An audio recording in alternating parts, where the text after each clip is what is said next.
effectivement, vous puissiez lever la main et prendre la parole si vous avez voilà, des questions vraiment particulières et précises que vous souhaiteriez aborder et puis vos attentes en lien avec le sujet qui va nous intéresser ce matin, qui est donc la prévention des difficultés et notamment de vos commerçants. C'est toujours la première prise de parole qui est la plus difficile, hein, on le sait. Mais voilà, s'il y en a certains qui souhaitent prendre la parole, n'hésitez pas, levez la main et allumez votre micro pour dire vos attentes au travers de cet atelier.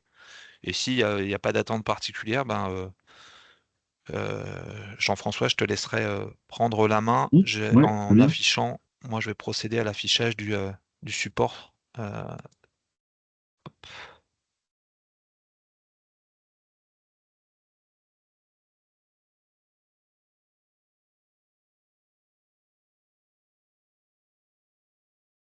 Est-ce que tout le monde voit le support? C'est bon?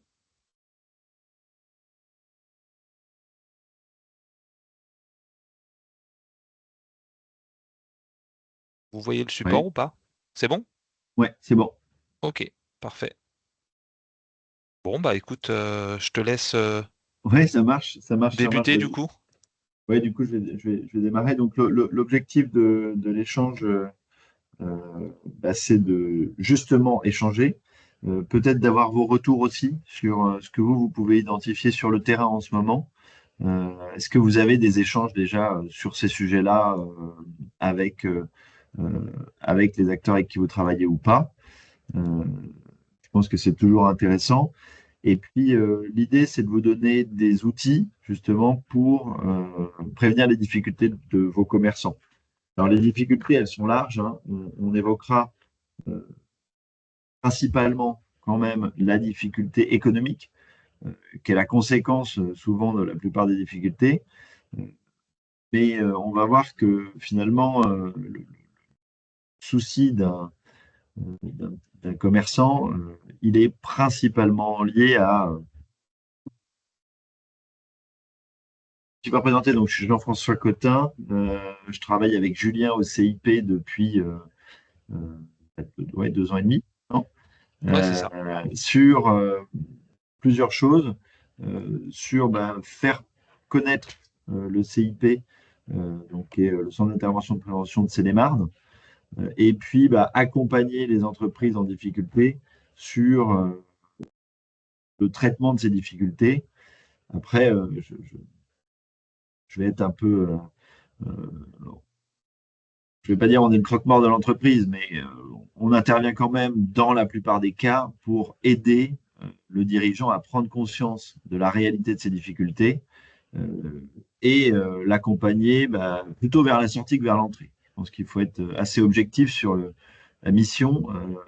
Elle est pour une bonne partie celle-ci, mais c'est pas grave parce qu'à un moment donné, il faut aussi aider les chefs d'entreprise à prendre les décisions qui s'imposent. Euh, voilà, la psychologie du chef d'entreprise, c'est toujours la même, hein. C'est de se battre quoi qu'il se passe et contre vents et marées, de continuer à avancer. Donc, c'est pas toujours facile pour lui d'accepter la mort de sa structure ou la mort de son activité, mais ça fait partie du job. Voilà, et puis donc, ça, c'est partie bénévole. Et après, moi, je suis expert comptable dans une structure qui s'appelle Fideliance, que vous connaissez peut-être. Et je travaille à Fontainebleau, qu'avec des artisans, avec des commerçants et aussi avec des associations et les collectivités. Donc voilà. Alors, le sujet du jour, c'est vraiment de vous donner des clés. C'est ce qu'on s'est dit en préparant pour bien identifier les signaux d'alerte, essayer de les comprendre et avoir les bons réflexes pour justement aiguiller vers les bons interlocuteurs. Alors, moi, j'aurais une première question pour vous, si quelqu'un peut la saisir, c'est est-ce que vous êtes face à des clients qui font appel à vous quand ils sont en difficulté et qui vous demandent des solutions ou ils viennent pas forcément toquer à vos portes? N'hésitez pas à réagir, hein, ne soyez pas timide. Vas-y, Enora.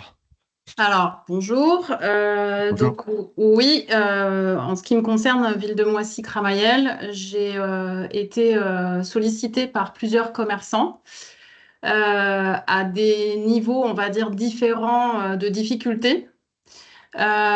Pour au moins deux d'entre eux, malheureusement, lorsqu'ils m'ont sollicité, la situation était déjà bien trop compliquée. Et malheureusement, les deux commerçants en question, ça a abouti à des liquidations. Voilà. Ouais, donc il vous sollicite souvent trop tard. Oui, malgré voilà, moi un suivi quand même assez aigu. Voilà, je propose évidemment des solutions d'accompagnement par l'intermédiaire de la CCI ou autres, mais souvent dans ces situations-là, ils sont un peu dans une forme de déni. Et voilà, ils ont la sensation que les aides extérieures, ça va plus parasiter qu'autre chose. Ouais. Donc, ok, bah, merci pour ça. Donc c'est vrai que là-dessus, le rôle, en fait, les questions commencent à être ouvertes quand il est déjà trop tard. Et c'est pour ça que pour nous, au niveau du CIP, un des points importants, c'est justement de comprendre les signaux et d'alerter le plus tôt possible le dirigeant. Et plus il aura de personnes autour de lui ou dans son entourage qui l'alerteront, plus il a des chances de s'en sortir. Parce que c'est vraiment comme bon, vous allez dire que je fais des exemples pas très fun pour un matin à 10 heures, mais c'est un peu comme dans une maladie. Plus elle est prise tôt, mieux elle est traitée. Donc, à un moment donné, il faut identifier les signaux. Alors, si on passe au slide suivant, euh, Julien nous a présenté un certain nombre de signaux parce que ce qu'il faut avoir en tête dans les échanges que vous pouvez avoir avec un certain nombre de commerçants ou d'autres activités d'ailleurs, c'est que en fait les difficultés on les voit et on les connaît. Et donc par quelques questions, vous pouvez tout à fait identifier un certain nombre de points. Alors d'abord, question financier. C'est-à-dire que quand quelqu'un vous dit, bon, cette année, je fais une perte ou j'ai une difficulté de trésorerie, il faut que j'aille revoir ma banque parce qu'ils veulent plus me prêter. Bon, c'est les petites informations qui sont très importantes. Euh, Là-dessus, un petit point, je pense que dans un échange que vous avez avec quelqu'un, ça vaut toujours le coup si vous avez suffisamment de proximité pour dire, écoute, n'hésite pas à nous envoyer ton bilan, ton compte de résultat, pour que je regarde. Voilà, c'est un élément important parce que il y a souvent dans ces moments-là une différence entre la réalité et la perception. Donc le fait d'avoir des éléments tangibles d'un bilan qui a été signé par un expert comptable, c'est quand même important. Si le bilan n'est pas signé par un expert comptable, que c'est juste un bilan fait soi-même, ça a une valeur aussi. Ça n'a peut-être pas exactement la même valeur, mais c'est toujours important déjà de n'avoir que cet élément. Donc voilà, il y a les parties financières, il y a les parties opérationnelles. Les retards de livraison de fournisseurs, bon, bah souvent, c'est qu'il y a eu des problèmes de paiement, des pannes de machines non réparables, ça peut entraîner des conséquences. Sur la partie réglementaire, vous pouvez avoir des évolutions de droit de voirie ou des évolutions de réglementation sur un certain nombre. Bon, notamment, on a eu les caisses, des caisses enregistreuses obligatoires, certifiées, conformes il y a quelques années. Moi, j'avais des commerçants qui me disaient, mais j'ai pas les moyens d'acheter une nouvelle caisse. Bon, bah, c'est un indicateur. On est face à une nouvelle contrainte de réglementation et l'établissement n'est pas en capacité d'y répondre. Donc, il faut dans ces cas-là avoir l'oreille alerte. Euh, et puis enfin, les sujets principaux qui n'ont pas des conséquences court terme mais moyen terme, c'est toute la partie sociale, à la fois dans l'entente entre associés. Quand vous avez deux associés qui ne s'entendent pas, euh, c'est toujours une situation à risque. des grèves sur des sites de production, ça peut arriver, c'est rare, mais ça peut arriver. Et puis, le départ d'un salarié clé, une assignation au prud'homme, c'est autant d'éléments qui disent, attention, on peut avoir quelque chose sur ce sujet-là. Et puis enfin, il y a le plus moyen long terme. Quand on parle des commerçants, aujourd'hui, on est dans une tendance de fond de la digitalisation du commerce, pour lequel on ne peut pas se battre. On a beau, moi j'ai des commerçants qui sont très forts et qui arrivent à faire des super croissances, etc., mais ils sont à contre-courant. Le courant global national sur un certain nombre de secteurs, c'est quand même, notamment la partie vestimentaire, c'est quand même une chute progressive et inéluctable. Je sais, c'est pas très fun, mais il faut savoir qu'on est dans ces tendances-là, et donc que le commerçant avec qui vous pouvez échanger, il doit avoir des réponses à ça. On va avoir peut-être démarrer les ventes en ligne, hein. Il y a un certain nombre de commerçants qui s'en sortent très bien par rapport à ça. Il peut avoir apporté du service en plus. Il peut avoir une explication de oui, mais moi, je ne suis pas dans ce cas-là parce que je suis dans une zone touristique et que j'ai refait ma vitrine et donc j'observe une augmentation à la hausse de mes ventes pour telle ou telle raison. Enfin, à partir du moment où il a une réponse à, à des éléments de marché significatifs, bon voilà, c'est pas un signe d'alerte. Mais par contre, le fait de poser les questions de comment tu vois ci, comment tu vois ça, comment tu fais face, ça vous donne des éléments pour savoir est-ce qu'il a conscience de la trajectoire qui est la sienne. C'est important de faire ces petites questions-là qui peuvent paraître anodines, mais ça fait partie du rôle des accompagnants que vous êtes, de poser ces petites questions-là quand vous êtes face à quelqu'un parce que plus vous identifiez tôt, plus vous pouvez lui donner des éléments de réponse. Alors, si on passe à la suite, un des meilleurs signaux d'alerte, c'est la trésorerie.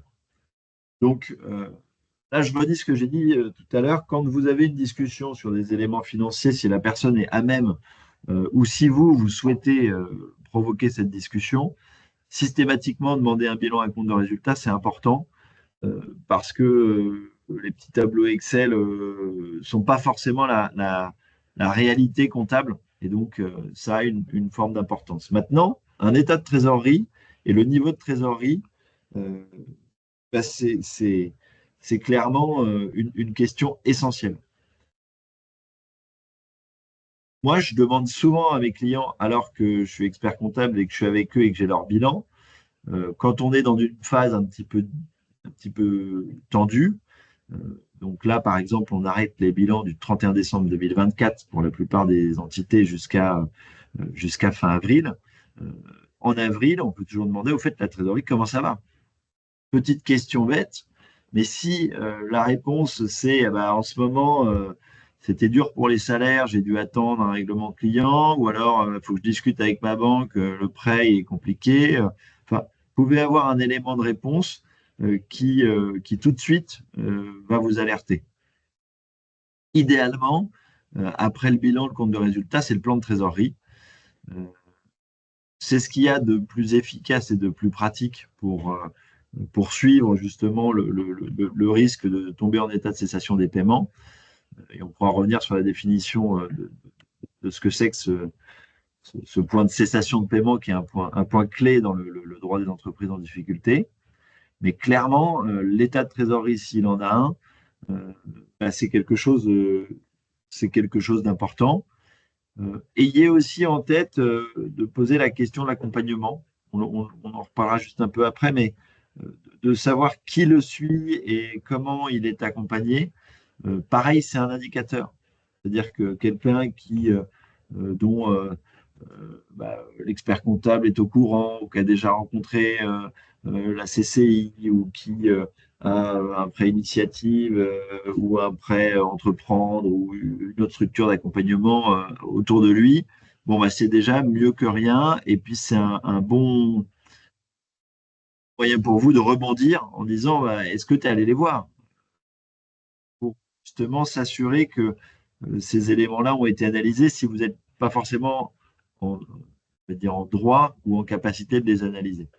Mais un plan de trésor, clairement, c'est un élément très utile quand on se rapproche zéro sur son compte bancaire.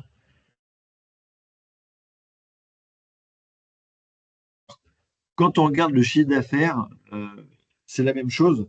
C'est-à-dire que demander aux commerçants comment ils gèrent, comment ils suivent, comment ils comparent, c'est quoi ces tableaux, sans forcément vouloir les voir, c'est l'alerter sur la nécessité d'avoir quelques indicateurs. Voilà, alors, moi je dis toujours, un indicateur, on peut ne pas en avoir besoin. Dans un véhicule, on a deux éléments essentiels qui sont la mesure de la vitesse et la mesure de l'essence. Des indicateurs, dans un véhicule, il y en a plein d'autres.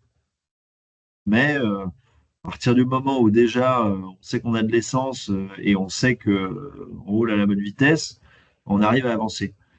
Pour, euh, pour un chef d'entreprise, c'est pareil. Je pense qu'il faut savoir quels sont ces indicateurs et comment il les suit.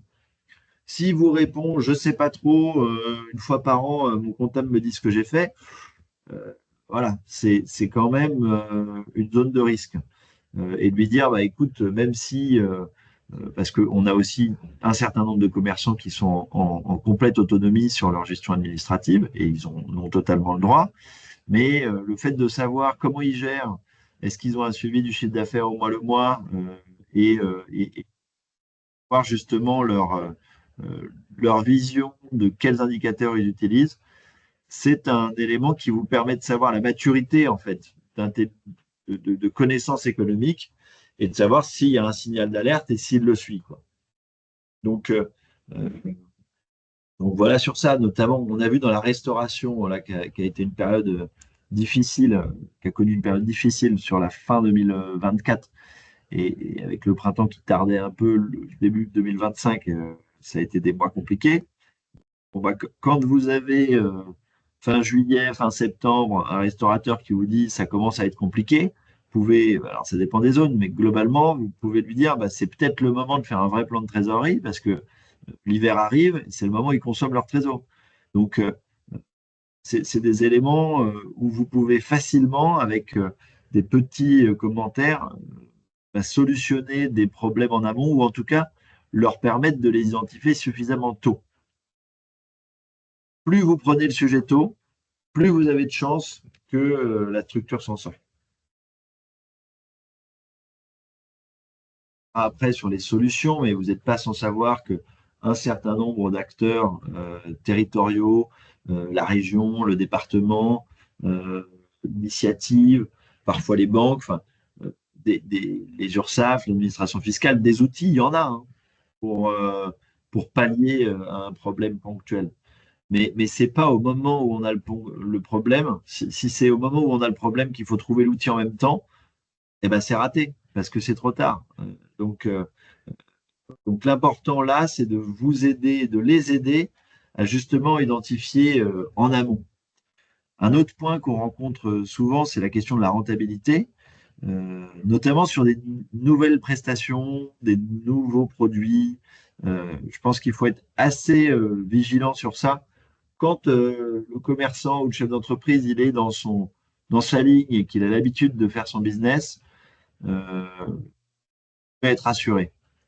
Sur les commerçants qui démarrent, je pense que la question des marges dégagées et de leur appréhension de ça est une bonne question à leur poser pour savoir, voilà, est-ce qu'ils font x0,5, x2, x3, selon comment ils suivent en fait leur ratio d'achat-vente et leur marge. C'est des éléments qui sont importants. Quand on est dans des commerces un peu plus complexes, euh, type le bâtiment, bah là, c'est vrai que l'analyse un peu plus approfondie d'un marché et de sa rentabilité, c'est un élément essentiel parce que on a un certain nombre d'artisans qui courent après le chiffre d'affaires, mais qui au final ne dégagent pas de résultats. Donc, dans ces cas-là, ça ne sert à rien de courir. Mais ça, c'est un point sur lequel vous pouvez les sensibiliser, de dire, est-ce que tu connais ton seuil de rentabilité? À partir de quel chiffre d'affaires tous les mois, finalement, ça fonctionne? Est-ce que tu as conscience de ce montant-là ou pas? Voilà, c'est un indicateur simple, hein, mais déjà de savoir s'il le connaît, c'est important. Et puis après, je reviens sur deux autres points, sur la rentabilité, les nouvelles activités. Ça, c'est souvent piégeux parce qu'on peut avoir un certain nombre d'acteurs qui vont se lancer dans la proposition d'un nouveau service ou la vente d'un nouveau produit, où ils veulent à tout prix vendre pour ce chiffre d'affaires-là. Savoir s'ils ont conscience du niveau de rentabilité, c'est très important parce que parfois, ils disent oui, je sais, mais c'est pas grave si je suis à perte. Très bien, mais est-ce que tu prévois d'être rentable un jour? Je vous donne un exemple. J'ai eu un traiteur qui s'est lancé dans une boutique et puis parce que bah, effectivement, il avait des beaux produits, il avait sa cuisine, donc pourquoi ne pas vendre les produits en direct pour marger un petit peu plus? C'est une très très bonne idée. Euh, Sauf qu'en fait, au bout de 3 mois, en faisant l'analyse, alors il l'avait fait tout seul, euh, et du coup, ça allait pas trop. Donc, on a fait l'analyse avec lui. Quand on prenait le loyer et le salariat, en fait, la marge dégagée sur les produits qu'il vendait, il fallait qu'il vende tellement que c'est une erreur d'avoir même ouvert la boutique. Donc, cette analyse de rentabilité, ne serait-ce que de poser la question, savoir comment ils font et est-ce que c'est prévu, c'est leur donner une chance de justement de prendre conscience que peut-être il y a un sujet.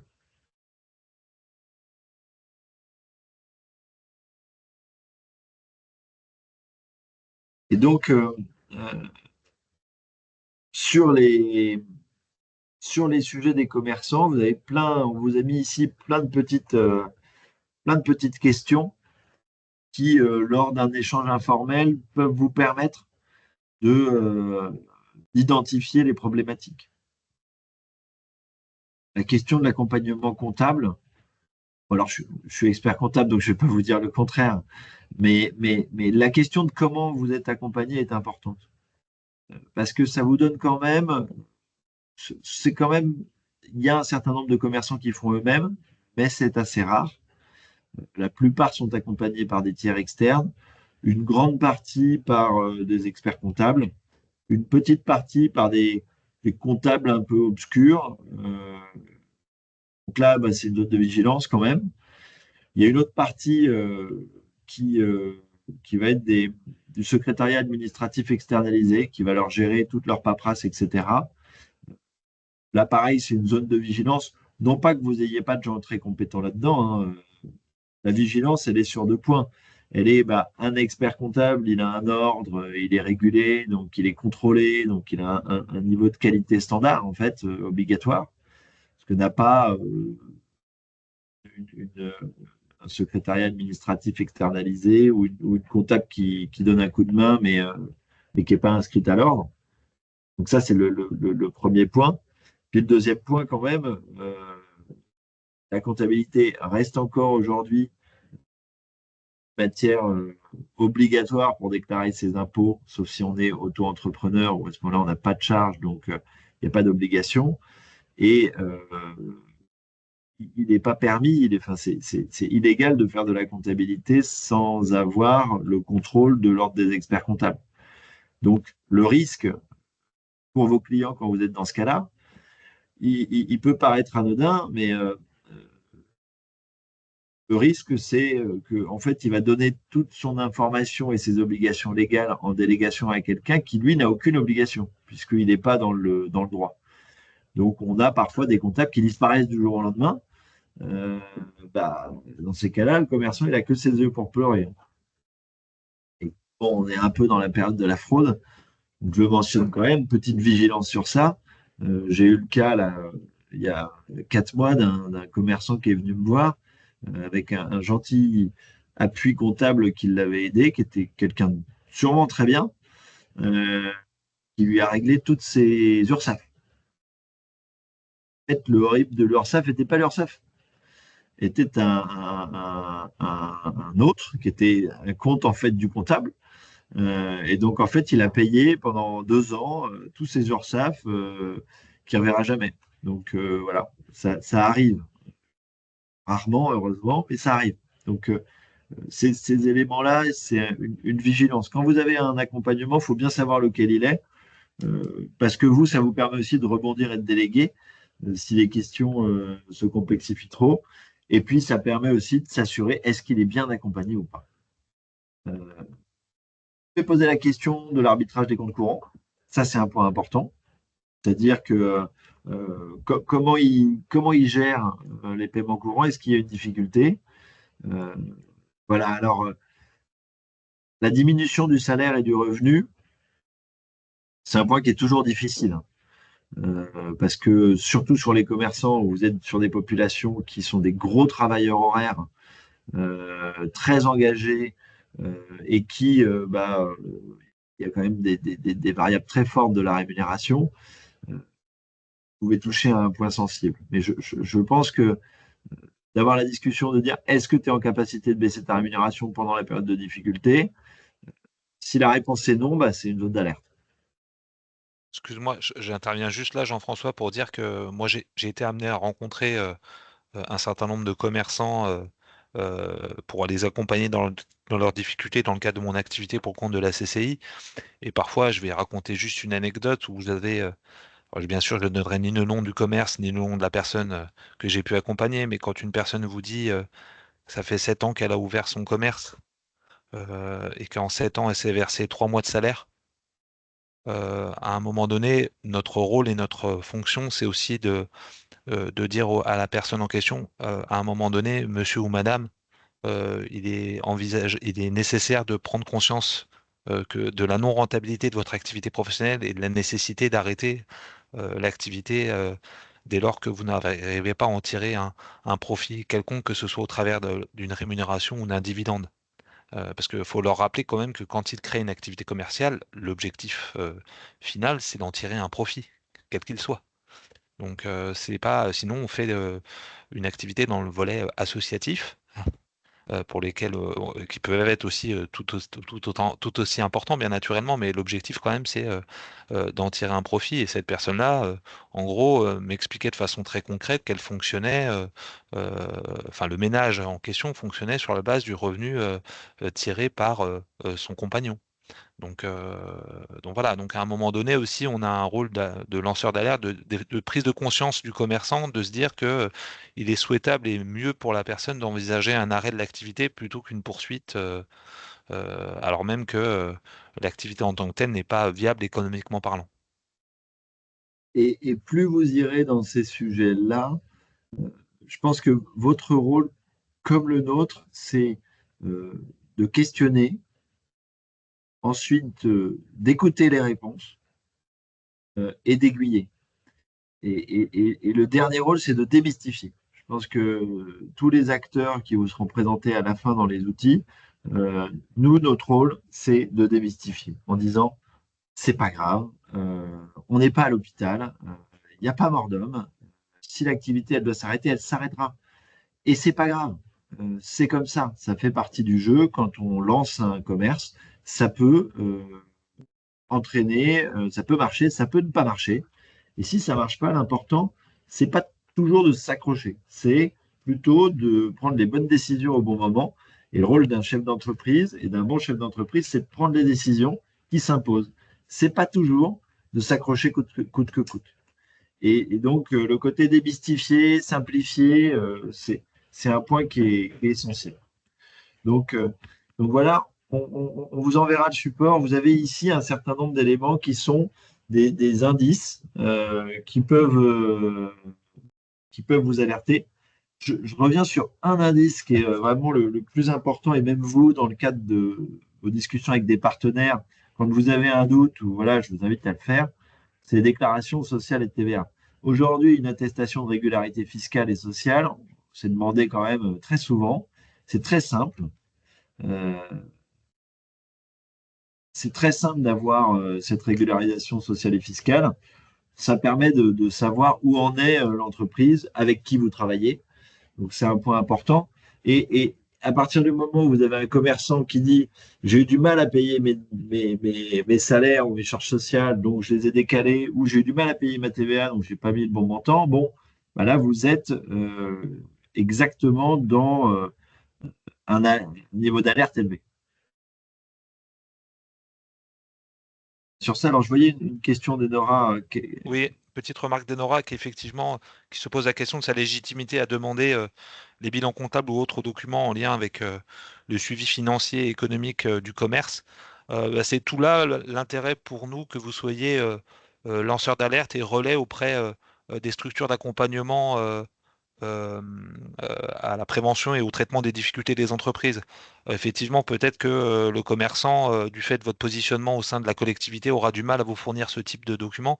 Et c'est tout l'intérêt pour nous en tant que tiers de confiance vis-à-vis du commerçant et vis-à-vis de vous-même, d'être en capacité du coup d'intervenir et de dire au commerçant, voilà, moi, l'usage que j'ai des documents financiers qui me sont transmis par le commerçant, ils sont strictement là pour faire une analyse de sa situation et qu'en aucun cas ils ne seront diffusés à aucune administration ou autre qu'ils seraient susceptibles, en sachant que normalement, de toute façon, ils en ont connaissance, puisqu'ils sont censés les déposer au greffe des tribunaux de commerce dont ils dépendent.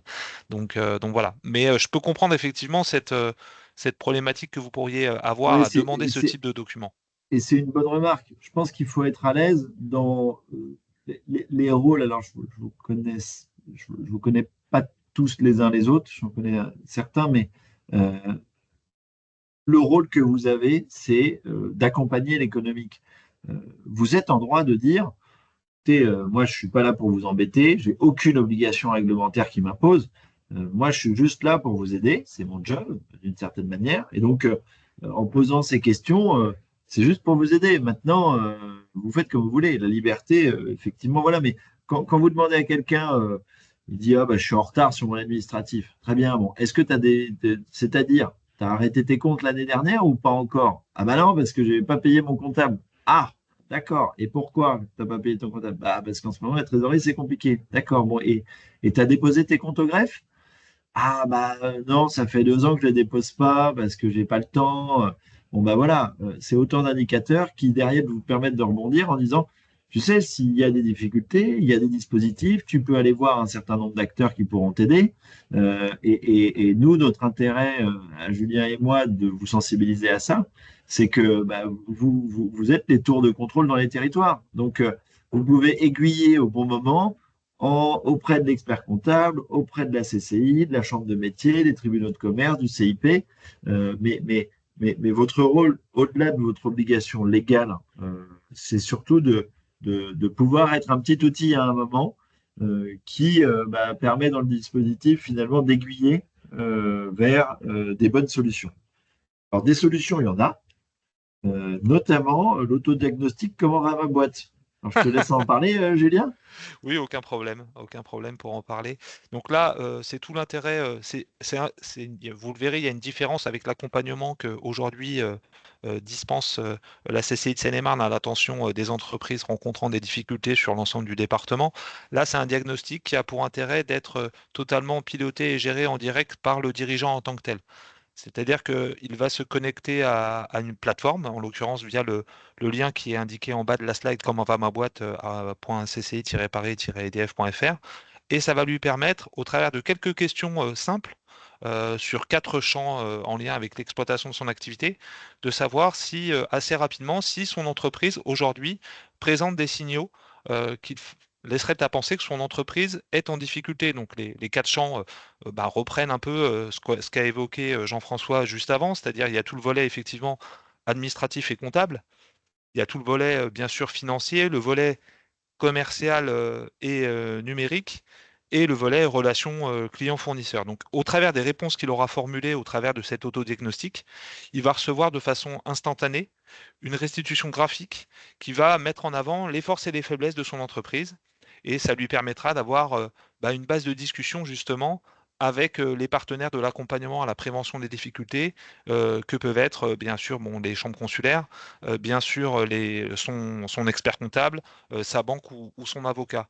Donc là, c'est vraiment un outil qui est vraiment dédié, c'est pour ça que je voulais vous le présenter, qui est vraiment dédié spécifiquement aux toutes petites entreprises, donc notamment bah, à nos commerçants, et qui est malheureusement à ce jour un peu sous-utilisé par nos commerçants. Alors, est-ce que c'est dû à une méconnaissance de son existence? Peut-être.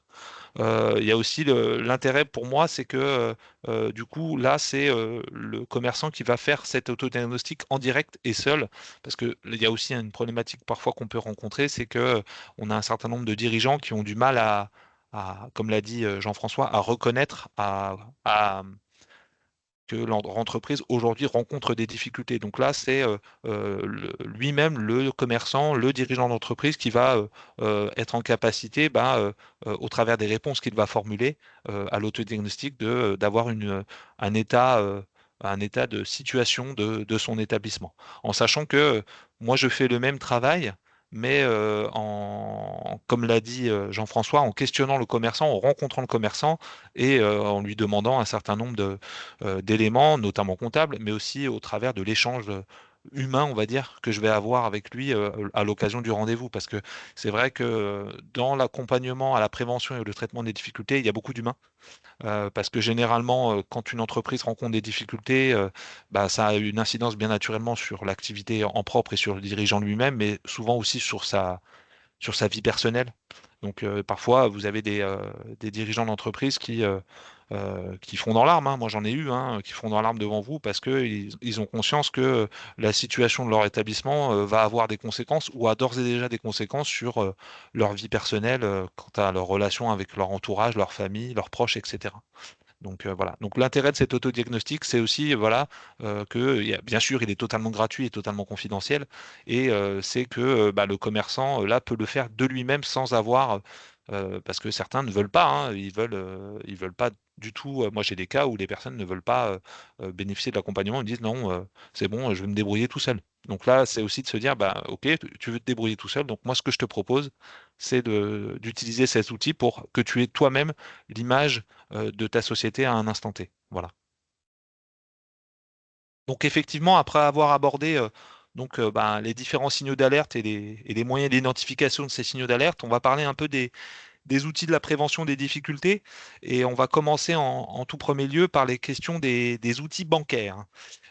Donc effectivement, vous avez un certain nombre de commerçants qui, pour assurer l'équilibre de leur trésorerie, vont solliciter auprès de leur établissement financier des outils de crédit, de fonctionnement que peuvent être d'une part la facilité de caisse et d'autre part le découvert. Alors, attention à ne pas confondre les deux. Souvent, vous avez des commerçants qui confondent la facilité de caisse et le découvert. La facilité de caisse, c'est le fait pour un établissement financier d'accepter que le solde bancaire du commerçant puisse être débiteur pendant un temps donné du fait du décalage entre ses entrées et ses sorties pour une période ponctuelle. Donc généralement, son montant ne va pas dépasser la moitié du CA réalisé sur l'exercice précédent. Et généralement, ça sert à financer la partie la plus fluctuante de son BFR. Alors que le découvert bancaire, là, le découvert en pair, c'est une convention qui est signée entre l'établissement financier et la personne morale, donc l'entreprise, pour un montant déterminé, souvent sur une durée annuelle, voire parfois même inférieure. Et là, par contre, il faut savoir qu'un découvert, il peut être accordé, mais il peut être aussi retiré. Et moi, en ce moment, par rapport aux différentes entreprises que je suis amené à rencontrer et à accompagner, j'ai énormément d'établissements financiers qui, justement, du fait de la situation de l'entreprise et du ralentissement de son activité, décident de retirer l'autorisation de découvert qui avait été accordée initialement à l'entreprise du fait de sa situation. Et donc là, dès lors que vous avez une trésorerie qui dépasse le plafond de découvert autorisé, comme vous pouvez vous en douter et comme vous le savez sans doute, ça génère des frais financiers importants pour l'établissement. Et ça peut aller parfois, parce que j'ai eu le cas récemment, jusqu'à une décision de l'établissement financier de tout simplement retirer l'autorisation de compte bancaire, demander aux commerçants de, voilà, je supprime vos comptes bancaires, et j'ai eu le cas, la personne, on supprime à la fois son compte pro et son compte perso. Donc voilà, donc faut être très très vigilant. C'est des outils qui peuvent être mobilisés, mais avec une certaine, comment dirais-je, sécurité, voilà, vigilance, je cherchais le mot, pour solutionner des problématiques de trésorerie. Euh, Autres outils qui peuvent être sollicités, alors c'est moins vrai pour les commerçants, mais pour les entreprises, notamment pour les entreprises qui travaillent en B2B. Certains d'entre vous ont forcément entendu parler à un moment donné de l'affacturage. Donc l'affacturage, c'est le rachat de créances par une société d'affacturage, par un affactureur. Donc là, il y a plusieurs, la quasi-totalité des établissements financiers ont leur propre entité d'affacturage qui peuvent être déployées. Donc ça peut être effectivement un service intéressant parce que l'affacturage va permettre la gestion des créances clients par l'affactureur et ça garantit le risque d'impayé.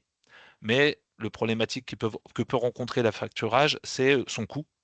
Parce que bien naturellement, ce service qui est proposé par l'établissement financier au travers de la société d'affacturage a un coût pour l'entreprise, puisque bien naturellement, il a des frais sur cet affacturage, mais ça peut être un bon moyen de financement à court terme pour une entreprise en B2B.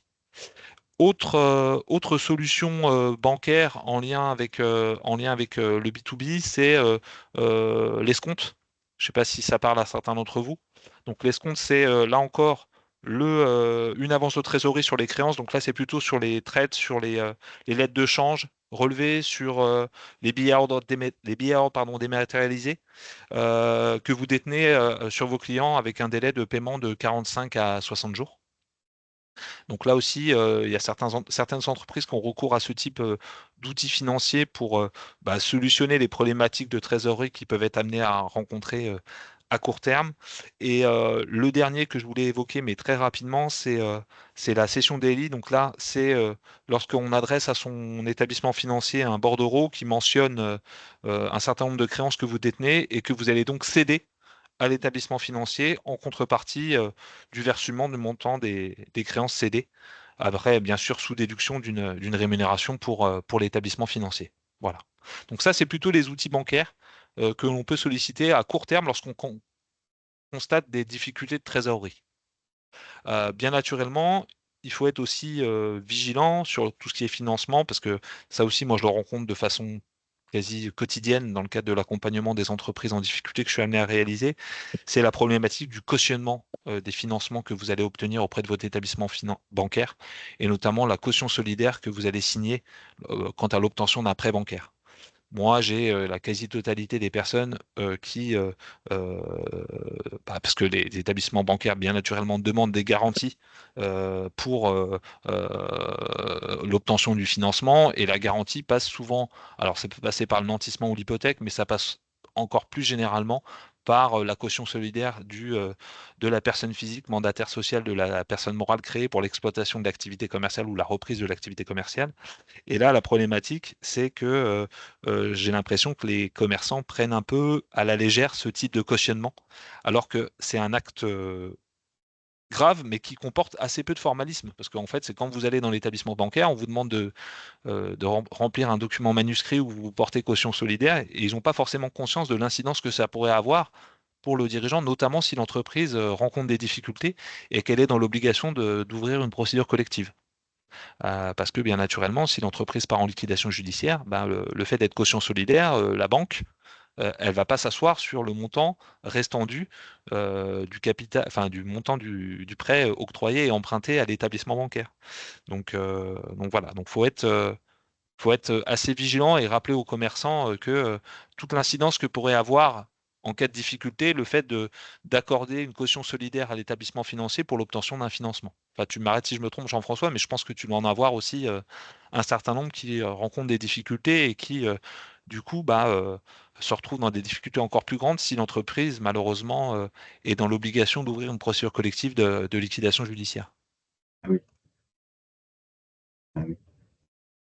Euh, Deuxième volet d'outils qui peuvent être sollicités pour solutionner les problématiques rencontrées par l'établissement, bien naturellement, mais là on est vraiment dans la relation directe, c'est la nécessité et la possibilité d'obtenir auprès des administrations sociales et fiscales des délais de paiement ou des remises de majoration.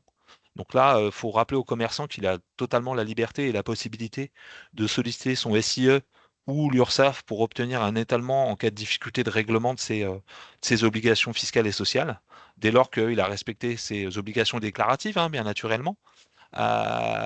Et aussi la possibilité de solliciter un outil qui est alors plus ou moins connu par les commerçants, qui s'appelle la Commission des chefs de services financiers, qui est pilotée par la conseillère départementale d'accompagnement des entreprises en difficulté au niveau de la direction départementale des finances publiques, Madame Dugardin, où là, un commerçant a la possibilité de demander un règlement échelonné de ses dettes sociales et fiscales, dès lors que, bien naturellement, sur la partie sociale, notamment sur la partie URSSAF, ça ne concerne pas des cotisations sociales salariales. Là, aujourd'hui, quoi qu'il arrive, lorsque l'on veut obtenir un échelonnement auprès des services de l'URSSAF quant au règlement de ses dettes, il faut nécessairement être à jour de ses obligations en matière de cotisations sociales salariales. Ça, c'est aujourd'hui un impondérable. Dès lors qu'on n'est pas à jour de ces cotisations, que ce soit au travers d'un échange direct avec l'URSSAF quant à l'obtention d'un échéancier ou quant à la sollicitation de la CCSF, là encore pour obtenir un étalement qui, quoi qu'il arrive, ne dépassera pas 36 mois dans le cadre de la CCSF. Pendant la période Covid, pour rappel, hein, pour petite anecdote, la CCSF était sollicitée et on pouvait aller de façon très exceptionnelle jusqu'à 48 mois. Moi, j'ai vu des dossiers jusqu'à 48 mois au moment du Covid.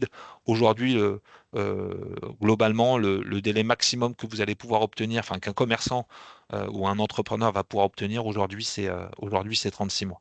Et là, on est sur un échange globalisé, c'est-à-dire que la CCSF est composée à la fois, bien naturellement, des représentants de l'administration fiscale, de l'URSSAF, de la Banque de France et des services de la préfecture.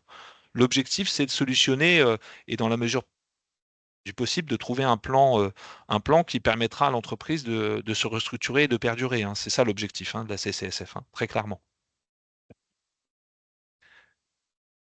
Moi, je voulais peut-être rajouter Vas-y, je t'en prie. l'avantage de la CCSF, de la discussion avec les URSSAF en amont ou de la discussion avec l'administration fiscale, c'est qu'on est dans des éléments totalement confidentiels, où la banque n'est pas forcément dans la partie. Donc, l'action facile à mener, celle-là en est une. Discussion URSSAF, discussion administration fiscale. Celle d'après, la CCSF qui est un petit peu plus lourd, mais le dossier est quand même relativement simple. Et puis, celle d'après, c'est la discussion bancaire. Je voulais juste revenir en arrière sur la discussion bancaire. Sachez que si vous avez un commerçant qui est en difficulté, vous pouvez déjà lui dire de faire une ligne de crédit, c'est-à-dire de discuter en amont d'un éventuel déficit futur.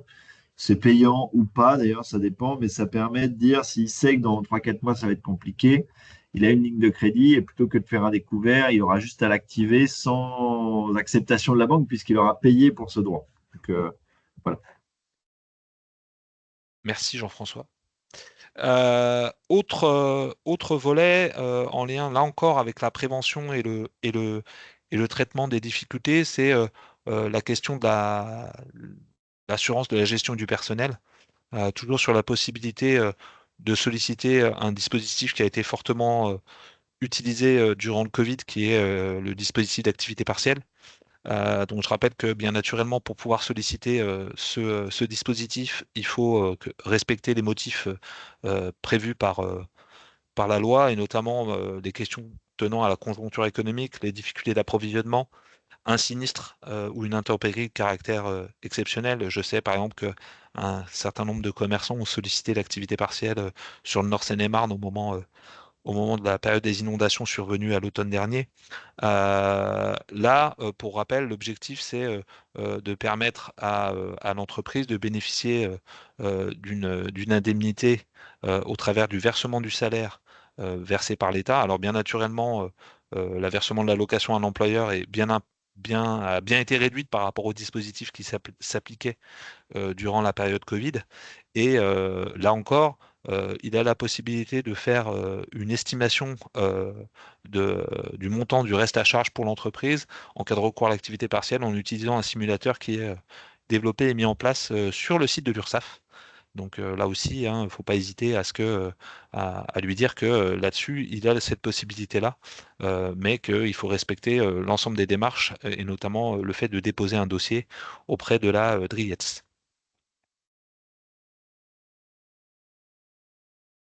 Autre volet et autre outil souvent méconnu et sous-utilisé par les entrepreneurs et les commerçants en particulier, le fait de recourir à la médiation.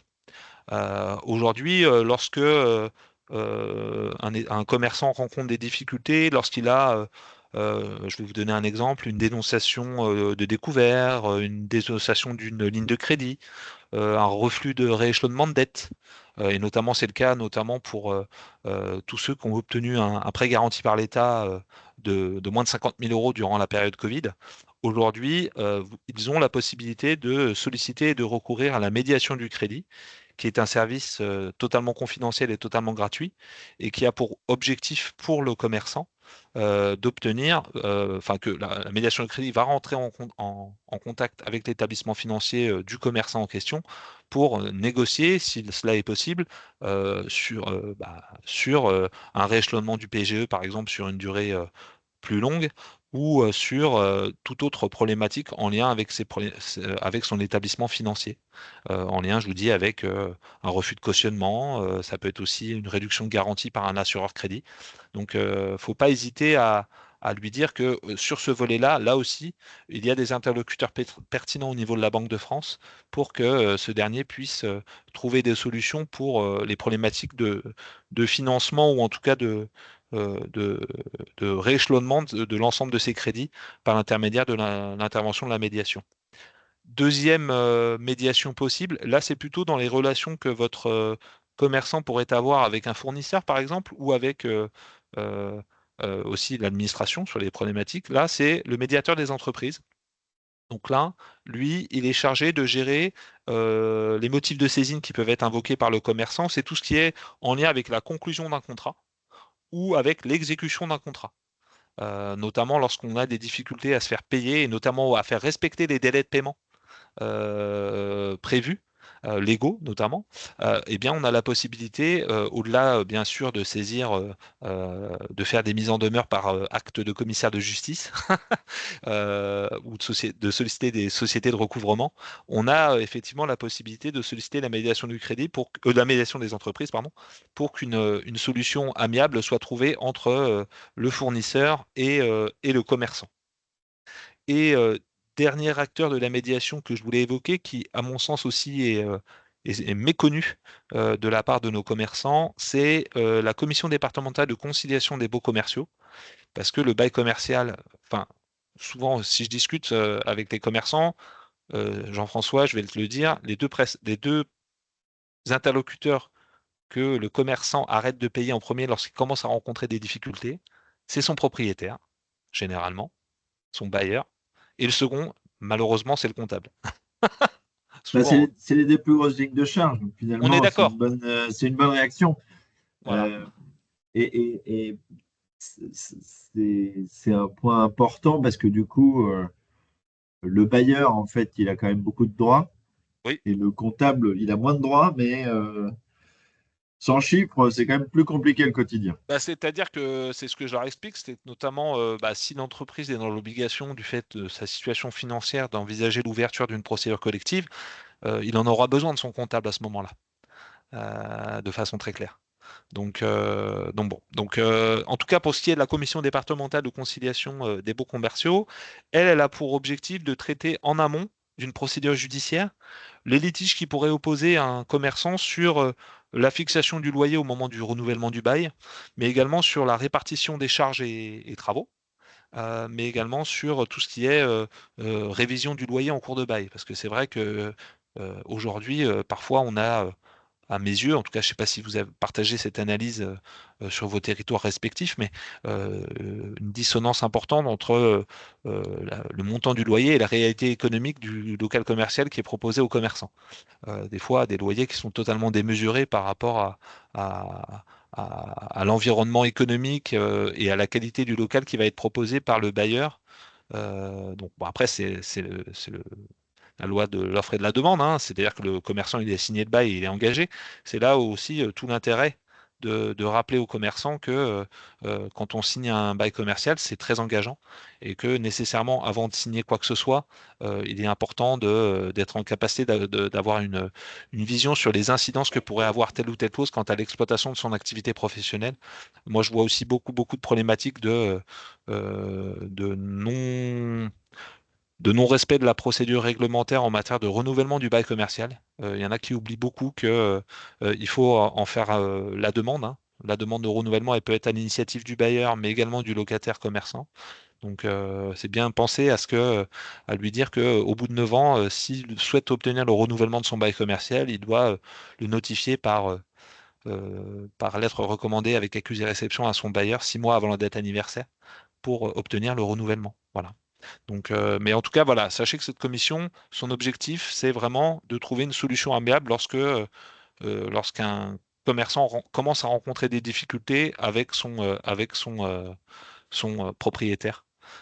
Et notamment, je sais qu'ils étaient aussi en charge, mais je crois qu'ils ont retiré cette, euh, ce litige en termes de capacité de traitement. Ils étaient en capacité de traiter les litiges tenant au paiement des loyers durant le Covid. Mais je crois qu'ils ont retiré cet axe de travail de leur fonction, malheureusement. Mais voilà, en tout cas, bien leur dire qu'il existe des solutions amiables, et même pour la clause résolutoire qui est aujourd'hui présente dans 95% hein, des baux commerciaux, euh, souvent ils en ont peur, les commerçants, de cette clause résolutoire, notamment parce que bah, elle sous-entendrait le fait qu'ils soient expulsés du local commercial dans lequel ils sont aujourd'hui locataires exploitants.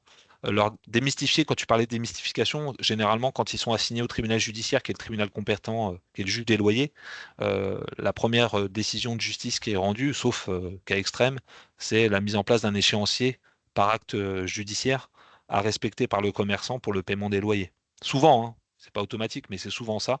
Et là, par contre, effectivement, si l'échéancier pris par acte judiciaire, par décision de justice, n'est pas respecté par le commerçant, là, il devient occupant sans droit ni titre, et là, il risque de façon très claire l'expulsion du local commercial qu'il occupait jusqu'alors. Voilà. Donc, euh, donc, mais c'est de leur dire justement l'existence de cette commission qui est vraiment un acteur de la médiation amiable avant toute procédure judiciaire portée soit par le locataire, soit par le propriétaire.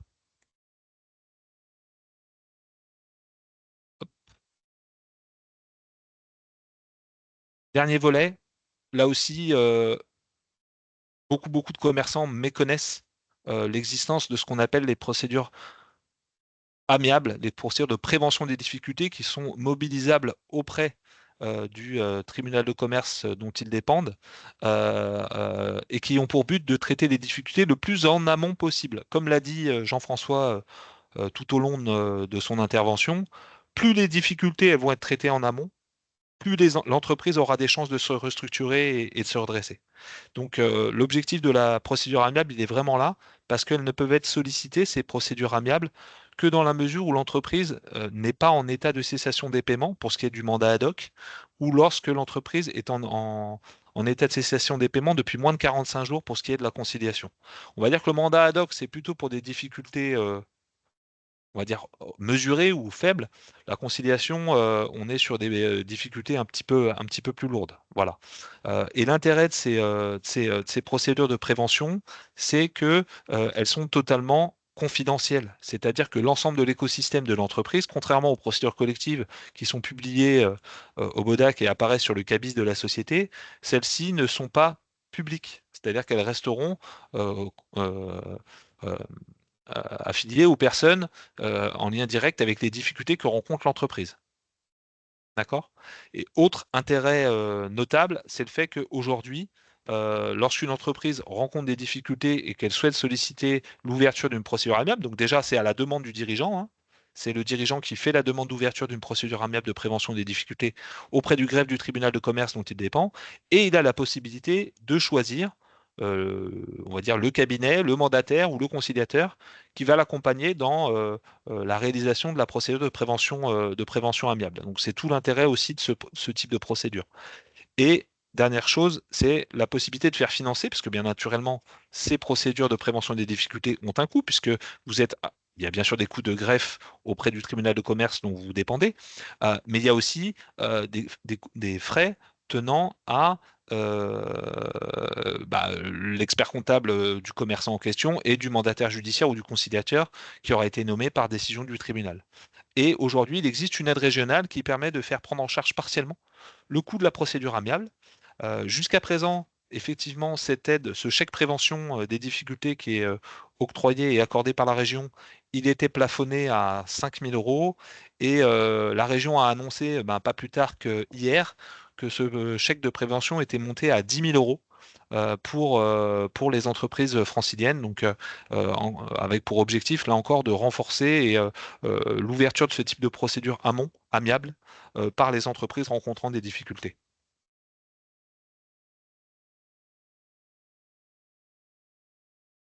Donc, comme l'a dit Jean-François, on a plusieurs acteurs qui interviennent sur le volet de la prévention des difficultés aujourd'hui, et notamment un acteur dont il a l'honneur et la chance d'être le président, donc je vais lui laisser la main pour le présenter. Oui, donc le CIP, c'est un outil qui tourne depuis 1999 au niveau national. Il a été restructuré en 2021 en Seine-et-Marne. On avait déjà un centre avant, mais qui n'avait pas la même dénomination. Concrètement, c'est quoi? C'est des acteurs qui se rassemblent pour proposer une plateforme d'écoute gratuite pour les dirigeants d'entreprise, avec tous les jeudis la possibilité d'avoir un entretien avec 3 personnes, un avocat, un expert comptable et un juge, un ancien juge du tribunal de commerce. Donc des gens qui ont l'habitude de gérer la question des difficultés d'entreprise et qui sont loin finalement du dossier qui va leur être soumis.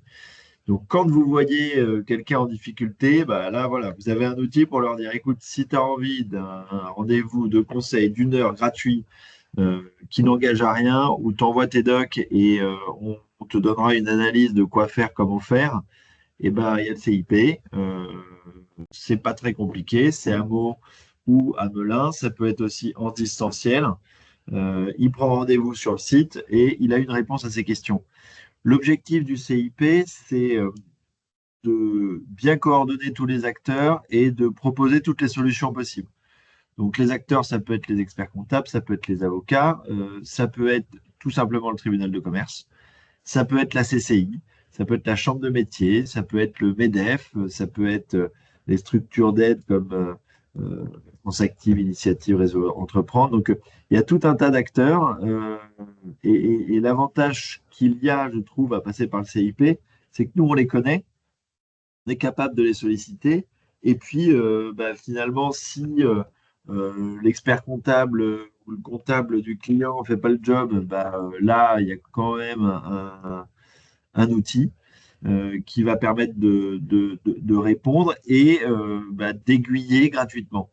Donc, voilà, après, ça peut entraîner l'ouverture d'une procédure collective, ça peut entraîner un dépôt des comptes pour entraîner une état de cessation des paiements, puis une liquidation ou autre auprès du greffe. Ça peut être la mise en place du chèque Île-de-France qui a été évoqué pour du coup payer tel ou tel frais pour préparer. Enfin, voilà. Ou ça peut être, parce qu'au CIP, on a aussi des gens très en amont, une discussion sur les bonnes actions et donc une prise d'infos de quelqu'un qui a été juge pendant des années, d'un avocat qui a l'habitude de ces pratiques ou d'un expert comptable qui va donner des renseignements et des infos gratos. Donc, je pense qu'il ne faut pas hésiter, quand vous avez ce sujet-là, à nous renvoyer les dossiers. Dernier point, et ça a été évoqué par Julien, dans difficulté d'entreprise, il y a difficulté. On sait bien qu'on est face à des situations de vie qui peuvent être difficiles, difficiles psychologiquement aussi pour les dirigeants, qui peuvent être dans un état de déprime, de dépression, voire même avec des tendances suicidaires. Donc on n'est pas sur des populations faciles. Et on est surtout sur des populations, si on a un risque pour leur vie à un moment donné, qu'il est très important d'accompagner. Il faut savoir que le CIP est en lien, et les autres acteurs aussi, avec l'APESA. L'APESA, c'est quoi en deux mots? C'est une entité qui propose un accompagnement psychologique gratuit pour les dirigeants en difficulté. Donc, c'est des structures qui permettent finalement d'aiguiller vers d'autres structures sur la partie psychologique. Et quand vous êtes face à des personnes en difficulté, voilà, sachez qu'il y a ces outils et que nous, on a l'habitude de les recommander et de les utiliser. Voilà pour le CIP.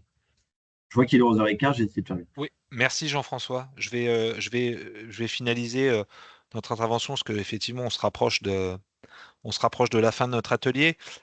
Juste dire qu'effectivement, au-delà du CIP, dont la CCI est partie prenante, bien sûr, la CCI en tant que telle est propose un accompagnement personnalisé, gratuit et confidentiel pour les dirigeants afin d'évaluer leur niveau de difficulté et ainsi d'anticiper et traiter ensemble les difficultés que rencontre le dirigeant et son entreprise et l'aider à rebondir lorsque cela est possible. Donc aujourd'hui, cet accompagnement, il est réalisé par moi-même sur, sur l'ensemble du territoire de Seine-et-Marne, ce qui complexifie pas mal l'accompagnement, parce que jusqu'à fin 2023, nous étions deux. J'avais un collègue qui travaillait sur le sud de Seine-et-Marne et moi qui m'occupais du nord. Aujourd'hui, c'est moi qui m'occupe depuis fin 2023, c'est moi qui m'occupe de l'ensemble du territoire de Seine-et-Marne, ce qui complexifie pas mal la prise de rendez-vous. J'ai quand même réussi malgré tout sur l'ensemble de l'année 2024 à réaliser 92 diagnostics. Et mon job, moi, comme l'a dit, ça peut être effectivement de faire prendre conscience aux dirigeants qu'aujourd'hui, il n'a plus le choix, qu'il doit agir pour faire face à ces difficultés et de le renvoyer vers l'interlocuteur le plus adapté aux difficultés qu'il m'aura présentées. Et l'objectif de ce diagnostic, c'est d'être le plus exhaustif possible. C'est-à-dire que, bien naturellement, le dirigeant, lorsque j'ai un échange avec lui, il doit être le plus ouvert et le plus, euh, comment dirais-je, euh, enfin, prégnant sur les difficultés et être en capacité de me dire de façon très concrète, aujourd'hui j'ai arrêté de payer tel ou tel acteur en lien avec l'exploitation de mon commerce. Est-ce que j'ai arrêté de payer mes loyers, j'ai arrêté de payer mon comptable, j'ai une dette fournisseur de temps, et de voir quelle serait aujourd'hui l'incidence que pourrait avoir son état et notamment d'évaluer le fait de savoir si l'entreprise est ou non aujourd'hui en état de cessation des paiements et que du coup, il n'a plus le choix et qu'il est dans l'obligation d'aller se présenter au greffe du tribunal de commerce pour déposer une requête en état de cessation des paiements au greffe. Bien naturellement, mes homologues de la Chambre des métiers ont le même type d'accompagnement, si ce n'est que cet accompagnement se fait non pas à l'échelle locale, mais à l'échelle régionale au travers d'une cellule qui s'appelle SOS Entreprise, qui propose elle aussi des rendez-vous gratuits et confidentiels pour informer et accompagner le commerçant vers la procédure de prévention ou la procédure collective adaptée à sa situation. Et aussi rappeler que on a la possibilité pour un travailleur non salarié de déposer une demande d'aide auprès du CPSTI, qui est l'action sociale de l'URSSAF en fait, et qui permet d'obtenir éventuellement une aide financière ou un échelonnement quant au règlement de ses cotisations sociales personnelles. Et enfin, dernier acteur et non des moindres, bien naturellement, les tribunaux de commerce et leurs cellules de prévention. Là aussi, hein, faut pas.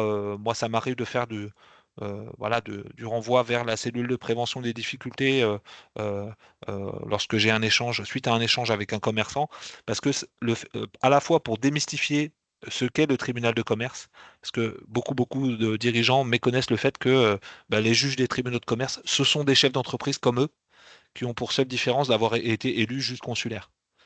Et que dans la mesure du possible, leur objectif n'est pas d'engager de façon automatique et systématique une procédure de liquidation judiciaire lorsque l'entreprise se retrouve en état de cessation des paiements. Si l'entreprise démontre une véritable capacité de rebond et de restructuration qui lui permettra de faire redémarrer son activité dans les mois et les années à venir, ils orienteront l'entreprise non pas vers une liquidation, mais vers une procédure de redressement judiciaire. Donc c'est bien aussi notre travail de démystifier ce rôle que peut avoir le tribunal de commerce quant à la gestion et au traitement des difficultés des entreprises, et aussi dire aux dirigeants parce que, arrête-toi si je me trompe, Jean-François, mais moi j'en ai beaucoup qui me disent, mais si j'ouvre une procédure collective, je vais forcément faire l'objet d'une interdiction de gérer suite à la décision de justice qui aura été rendue par le tribunal de commerce de liquidation judiciaire dans mon établissement. En aucun cas, c'est cela. Il faut encore que le dirigeant ait commis des fautes quant à la gestion de son activité pour que des sanctions soient prises par le tribunal de commerce en matière d'interdiction de gérer. Et je Donc, pense que effectivement, le message qu'il faut que vous reteniez, c'est que ce soit le P ou la prévention des tribunaux de commerce, on est là pour accompagner et simplifier en fait la vie à une période où les choix sont difficiles à faire. Nous, notre rôle principal, c'est d'aider au choix et mettre en liquidation sa boîte ne veut pas dire qu'on va se retrouver en prison. C'est une perception, mais c'est pas la réalité. Et le vrai conseil que vous pouvez donner, il est simple, hein, c'est le plus tôt le mieux. Allez voir ces acteurs-là parce que ce sera pris en compte même après. C'est important d'avoir des informations. Quand vous faites une randonnée sur du plat où la route est simple, bah, vous n'avez pas à regarder la carte de ce qu'il y a devant vous. Quand ça se complique, bah, c'est bien de regarder la carte avec quelqu'un qui connaît le coin et qui vous donnera les passages difficiles et vous accompagnera dedans. Ça ne veut pas dire que vous ne pourrez pas arriver, ça veut juste dire que bah, il faut être un petit peu plus prudent et plus on est conseillé, mieux le chemin, aussi difficile soit-il, est facile à prendre. merci Jean-François. On en a terminé notre atelier. Est-ce que certains d'entre vous ont des réactions, questions complémentaires à nous poser sur ces questions liées aux difficultés de leurs commerçants, éventuellement un retour sur l'état de situation de vos différents territoires? Est-ce que vous avez des remontées de la part de vos entreprises ou de vos commerçants qui vous signifient le fait qu'aujourd'hui, ils se retrouvent dans des situations extrêmement compliquées et aujourd'hui, vers quel acteur potentiellement, lorsque vous avez un échange avec eux, ils se tournent pour essayer de solutionner ces problématiques?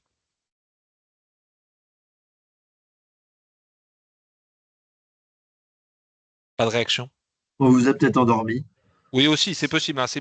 C'est pas le sujet le plus, on va dire, funky qu'on pourrait aborder dans le cadre de l'accompagnement des entreprises et de nos commerces, mais malheureusement, c'est une réalité auquel aujourd'hui sont confrontés un certain nombre de nos commerçants, du fait, comme je l'ai dit, hein, du contexte anxiogène que l'on traverse depuis maintenant quelques années, mais on a quand même un certain nombre d'entreprises aujourd'hui qui constatent une baisse de fréquentation de leur établissement et qui se posent des questions sur aujourd'hui comment dois faire face à ce type de difficulté du fait d'une baisse plus ou moins importante de leur chiffre d'affaires.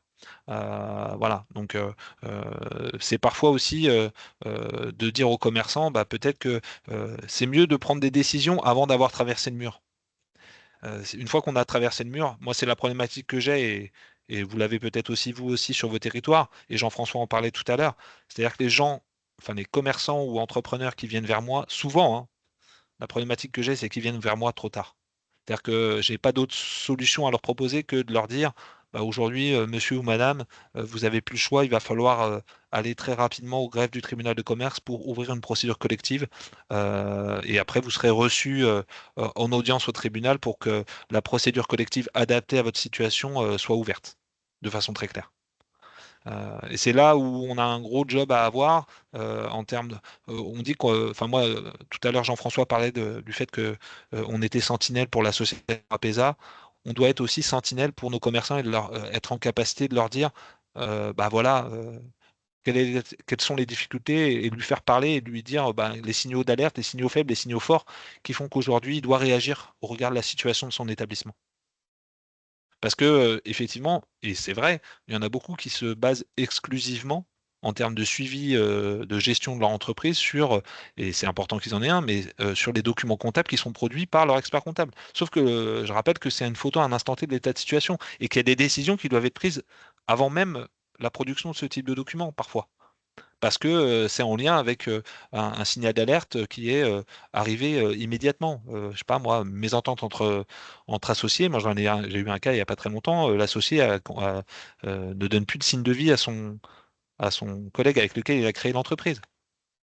Je dis bah oui, bah là, faut réagir et faire en sorte que trouver une solution pour améliorer la situation dans laquelle vous vous trouvez.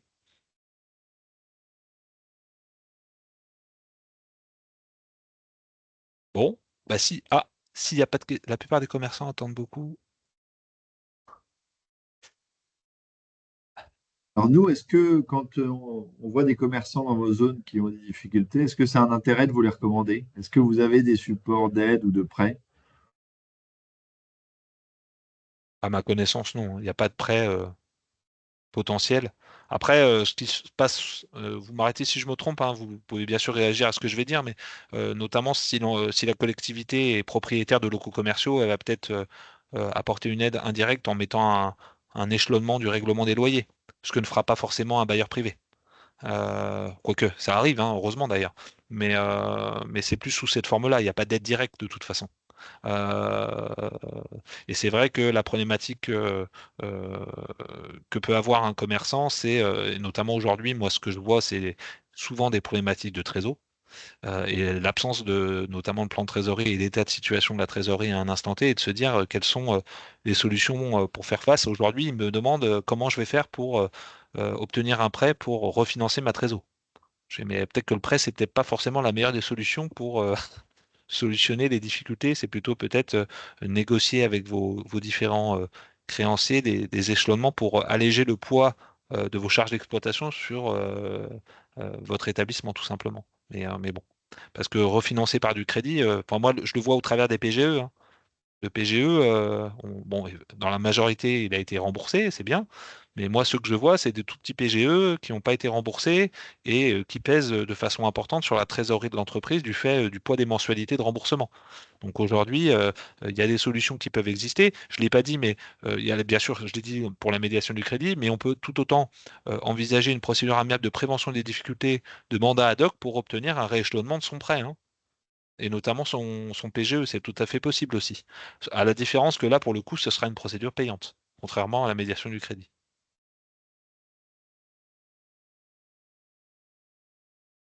Bon, bah Est-ce que vous avez écoutez, des questions, des est-ce qu'il n'y a pas remarques de questions, des sur ce remarques? sujet-là? En tout cas, n'hésitez pas, que ce soit le CIP, bien naturellement, qui est un acteur essentiel de la prévention et du traitement des difficultés sur le territoire de Seine-et-Marne, ou en ma personne, si vous identifiez au travers des échanges que vous pouvez avoir avec vos commerçants ou vos dirigeants d'entreprise sur vos territoires respectifs, à leur transmettre mes coordonnées. Alors, comme je vous l'ai dit, je suis tout seul pour tout le territoire de Seine-et-Marne, donc ça demande un temps relativement conséquent. Mais voilà, n'hésitez pas, dans la mesure du possible, j'essaye. Alors sur le Nord Seine-et-Marne, je me déplace plus facilement pour aller rencontrer dans son local ou dans son local commercial ou d'activité le dirigeant d'entreprise. Pour le Sud Seine-et-Marne, je dois avouer qu'étant basé moi-même sur Céris, j'ai tendance à faire des rendez-vous non pas en présentiel, mais en distanciel par téléphone ou en visio, à part si vraiment le commerçant veut de façon express me voir, parce que comme on l'a dit tout à l'heure, des fois le commerçant il Toujours veut bien la rencontre.